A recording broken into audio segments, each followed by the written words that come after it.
Welcome, brothers and sisters, and it's a great privilege that we could once again come together and study the Word of God together. And we had been studying under the topic of representatives of Christ, and previously we studied about Shadrach, Meshach, and Abednego. And today, by God's grace, we will study from the life of Daniel. And Daniel has so much to teach us, and we really need to look into his life and learn how we could really rightly represent Christ, because the aim and purpose of our lives is to represent Christ and to represent him rightly.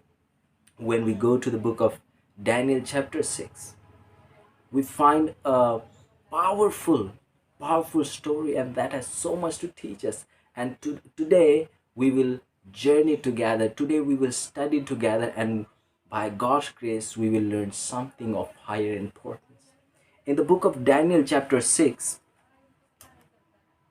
verse 1 through 3, here it said, "It pleased Darius to set over the kingdom 120 princes, which should be over the whole province, and over these three presidents, of whom Daniel was first, and that the princes might give account unto them, and the kingdom should have no damage." Then this Daniel was preferred above the presidents and princes, because an excellent spirit was in him, and the king thought to set him over the whole realm. Once Darius had the throne, the first thing he did was to reorganize the government so that he have no damage. So he appointed 120 princes, and over them were three presidents, to whom these 120 princes would give account. And the preferred one was Daniel, because an excellent spirit was with him, because the Lord was with him, and Lord was making him successful, because in everything that he did, he distinguished himself. He was different, and he was different because the Lord was with him. And when we read from verse 4 to 9, we find that the people, the other princes, and the two presidents, along with those who were with Daniel, they were jealous. They were jealous because they saw that Daniel was preferred. He was favored because he was different from them. And they were jealous, and they thought, they started making plans, they started trying to find faults in him. But Daniel did his work faithfully, he did his work honestly. They looked into his accounts, looked into his matters, but they couldn't find any error, any error. And as they were sitting together, as they were planning evil against him, they came to a point and they said, the only place where we can find error is in concerning to the law, to his God. They said, we shall not find any charge against this Daniel unless we find it against him concerning the law of his God. The enemies knew Daniel well. The enemies knew how faithful Daniel was to his God.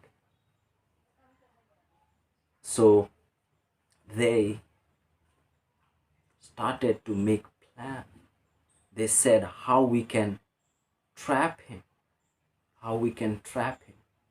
And they made the plan that we will make a decree, we will make a law that will go all throughout the kingdom of Babylonia, and it will be that for 30 days no one in the kingdom will be allowed to make petition to any man or any god. This was the decree that these princes and presidents made, so that they could find something evil against Daniel.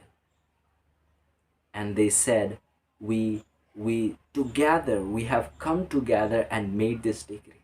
But they lied there, because Daniel was not involved in that. And they said to the king, King Darius, they told him that when you do this, your honor will be more. You will be honored more. People will come to you. And he was pleased that I will receive more honor. I will receive more glory. So he, with that thought, he signed it.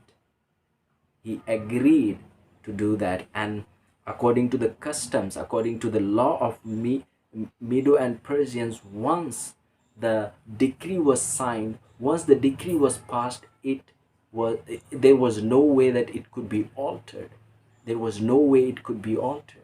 So the King Darius, not knowing the evil that was going in the hearts of these evil ones, he signed the decree. And when we read from verse 10 through 15, we find out that Daniel came to know about this scheme, this evil plan that had been wrought against him. So he didn't go to fight with them, but he went to his upper room to pray as it was his custom. He didn't allow the evil one's scheme to distract him, disturb him. Even when the circumstances were going against him, he turned to the Lord in prayer to pray. As it was his custom, he opened the windows which was towards Jerusalem and prayed.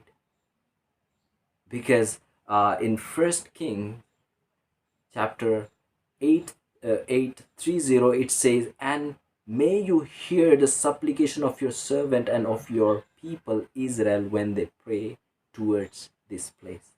David writes that David's son Solomon writes that whoever prays facing towards Jerusalem, may his prayers, may his supplication may have special attention. So as Daniel was accustomed, it was his habit. He daily prayed 3 times a day. So when things were against him, when this decree was made against him, he didn't draw back, but he continued it. He didn't draw back because he knew he needed the most help. He needed to pray the most right now. In the time when everything was against him, still he was faithful to the Lord. Still he was faithful to the Lord. He prayed to the Lord. He knelt down and prayed earnestly so that he will have strength to go over through all these things. And these evil ones, those princes and the presidents and the ones those who were evil in framing this entire evil, they noticed that Daniel is praying 3 times a day. 3 times a day. So the other day, the next morning, they went to the king and they reminded him. They told him that according to what you have signed, that no one for 30 days is allowed to make petition to any man or God. He said, yes, very true. Yes, according to the law of Mede and Persia, it cannot be altered. Then they said that your servant, the captive of Judah, Daniel, went against your decree, against what you have signed, against what you have proposed. He prays to his God 3 times a day.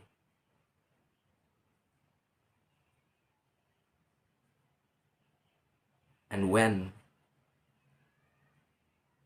Darius heard this, he was pained. When we read it, it says he was displeased with himself, because he could now see clearly their evil scheme, their device, what they wanted to do to Daniel, his faithful servant. he was displeased with himself. And the king was disturbed. He was unhappy about what he did.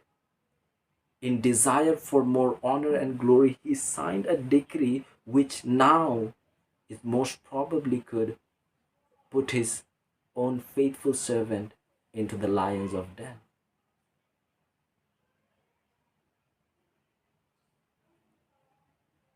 And King Darius, he knew that he cannot change the decree no matter what. So he, as per the Eastern ancient customs, it was that the execution takes place towards the evening of the day. So while there was time, King Darius was working that he could save Daniel. That he could save Daniel. He did everything possible. And this thing was noticed by these evil ones, those who had planned these things. And they came to King Darius, and they said to him, in verse 15, then these men assembled unto the king and said unto him, know, O king, that the law of the Medes and Persian is that no decree nor statute which the king establisheth may be changed. They saw that king is trying to save his life. They saw the efforts of king to save his faithful servant from this decree, which was not really a decree, but it was just a trap out of jealousy. When they saw this, they came to King Darius and they reminded him of the law of Mede and Persia. Then king gave the command, and they brought Daniel and cast him into the den of lions. And king was not happy because he loved Daniel, because he was so faithful, he was so honest servant. And the king spoke, saying to Daniel, your God, whom you serve continually, will deliver you. Then a stone was brought and laid on the mouth of the den, and the king sealed it with his own signet ring and with the signet of his Lord, that the purpose concerning Daniel might not be changed. Daniel was brought in, thrown into the in the midst of den of lions. And he said to him, the God whom you serve continually will save you. Will save you. It also says that I tried to save you. I tried all what I could do to save you, but I couldn't. But the Lord God whom you serve continually will save you, will deliver you out of this den of lions. King went into the palace. He was restless. He had no food. He had no entertainment. He was sleepless all throughout the night. Daniel, a faithful servant of God, he must have been praying in the den. He was praying not because he was in the midst of den of lions, because he loved to pray. Because it was his custom to pray. Here king was restless. Here king ate nothing. He had a sleepless night. Yet Daniel here is peaceful, because he trusted in the Lord that he will deliver him. That he will deliver him. Next morning, verse 19 through 23, the king arose. He didn't sleep. Most probably he had been waiting all throughout the night for the first light of the day, thinking that when I see the first light of the day, I will go hastily to Daniel.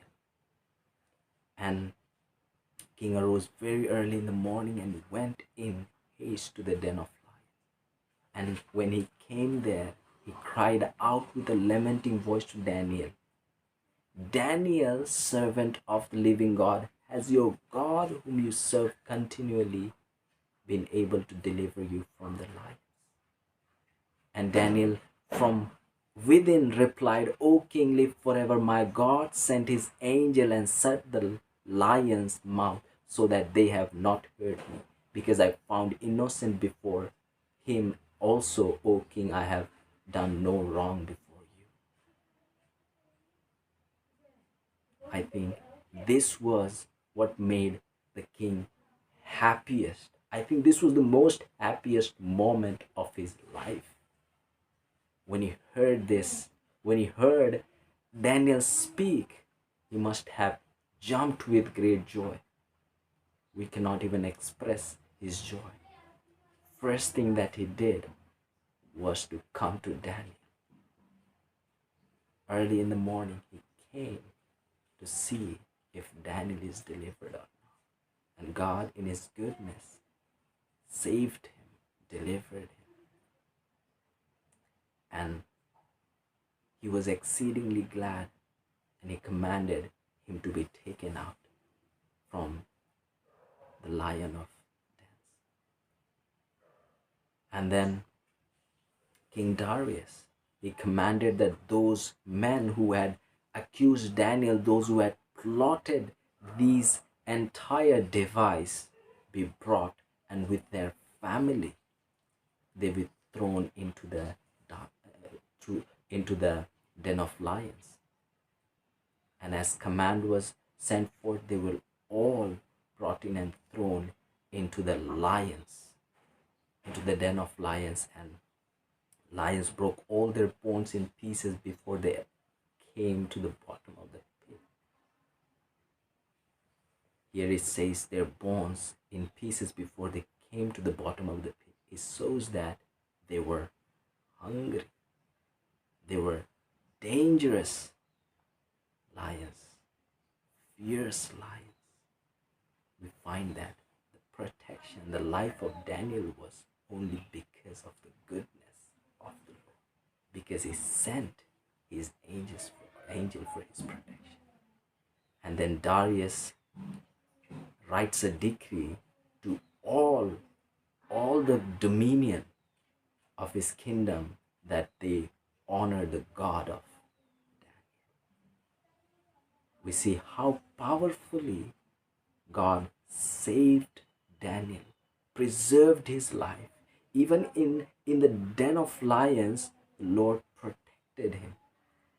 They were hungered lions, yet they did not touch Daniel because the Lord was with him. The Lord was with him. We are to be like Daniel. Dare to be a Daniel. Dare to be a Daniel. We are living in the end times. We are living in the end times. We really need to be like Daniel. We really need to be like Daniel. In everything, he was faithful. He was in constant communion with the Lord. He was in constant communion with the Lord. He spent good amount of time with the Lord. Therefore, he knew him closely. And because he had a close relationship with the Lord, he had faith in him. And he obeyed him when anything the Lord said. We must be like Daniel. We are living in the end times. We really must be like Daniel, because faith of Daniel has protection, has security. And if we want to be found standing, if we want to inherit, to be a part of great kingdom, the heavenly kingdom, we must be like Daniel, faithful and in prayer. Sister E.G. White in Prophets and King write, Daniel stands before the world today a worthy example of Christian fearlessness and fidelity. A question for all of us. Can we also, like Daniel, set an example of fearlessness and fidelity? Can we also stand firm in faith like Daniel? Can we also, like Daniel, give a testimony of God through our life of faithfulness? Can we, or have we, like Daniel, made him our everything? Have we? The question that we really need to ask. We are the representative of Christ. We are called Christian. We are known by his name, Christians. But are we representing him correctly? Do we, or are we having the characteristic of a Christian, a true Christian, faithful at all times, prayerful at all times, being the same person at all times? Daniel was the same Daniel in the den as he was when everything was well with him. Can we be like Daniel? We really need to represent God like Daniel. If you say truly you are a representative of Christ, then be like Daniel. You need not to preach the gospel, but because when you be like Daniel, your life will preach the gospel. Daniel didn't preach. He just lived a life of faithfulness. He lived a life of faithfulness, close relationship with the Lord. And we find in the end of chapter 6 that heathen king is proclaiming the good news because he saw the working of God in Daniel's life. Can people see the work of God through our lives? Or do we living a worldly life? Are we living a life that only speaks about world? If you really, really want to be a true, honest, and faithful, fearless representative of Christ, then be like Daniel, faithful at all times, faithful at all times. Be the same in prosperity and in worse circumstances. Let us represent Christ correctly, rightly, and he will be honored, he will be praised, he will be glorified. Let us represent Christ correctly. May God bless you.